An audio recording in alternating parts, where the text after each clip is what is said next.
So in this video, we're going to look at how to make a chain, how to hold your crochet hook, and how to control your tension.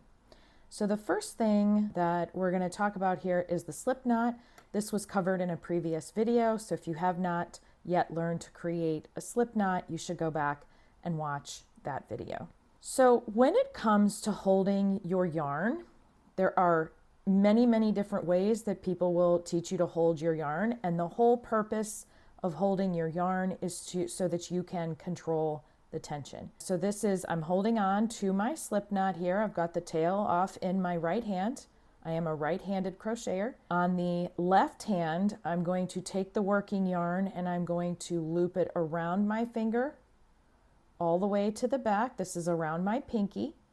I'm going to come up the back of my hand and over the top and hold the knot with my middle finger and my thumb. Now this is really important for a couple of different reasons. So first of all, you're going to control the tension of your yarn. You can see here that I can make this yarn very tight, or I can make it quite loose just by changing how far out I put my finger.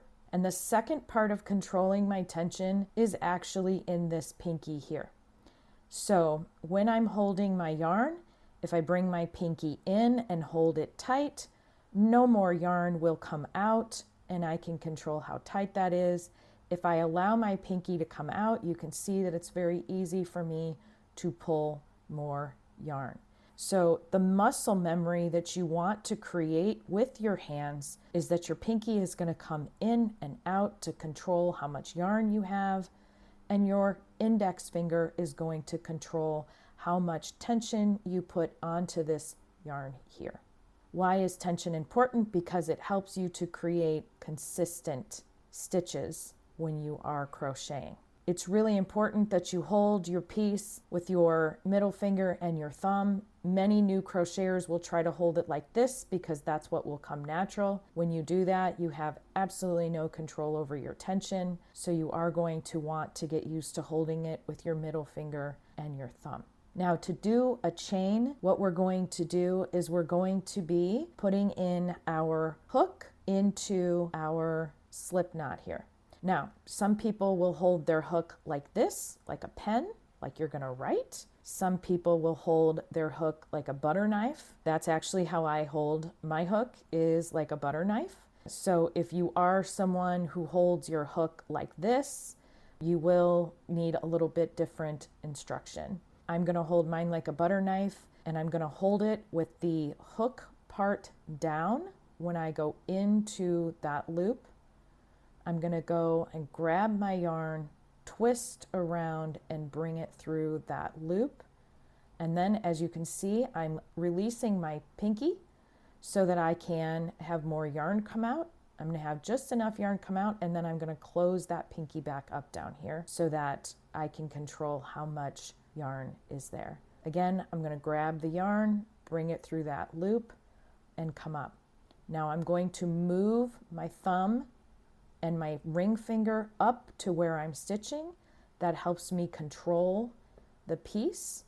You will see a lot of new crocheters try to do this, where they will chain and just keep holding down there.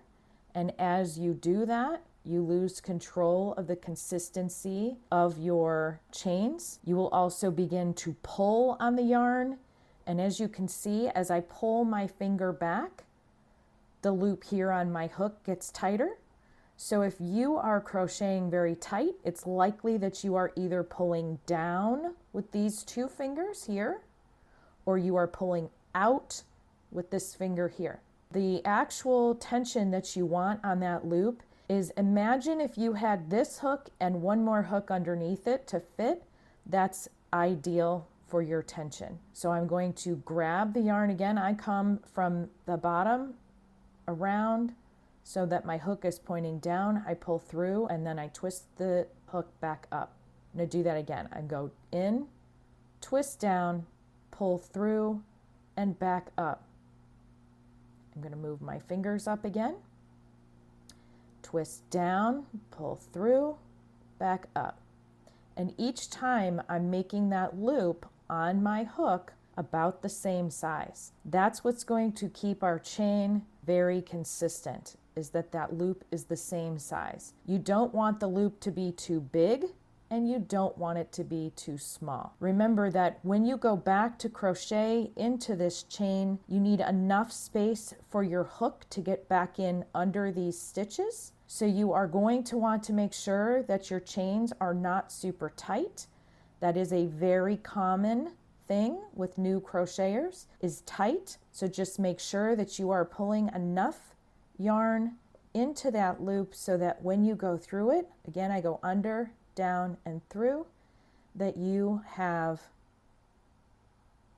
enough room to put the hook back in later. So this is my chain that I've started here. In order to count, because whenever you do crochet, you're going to be counting a lot. In order to count how many chains we have, you're going to look for this V here. That's considered the top of a stitch. So you're going to look at that V and you're going to count for those V's. So this is 1, 2, 3, 4, 5, 6, 7, 8, 9, 10, 11, 12, 13, 14, 15, 16.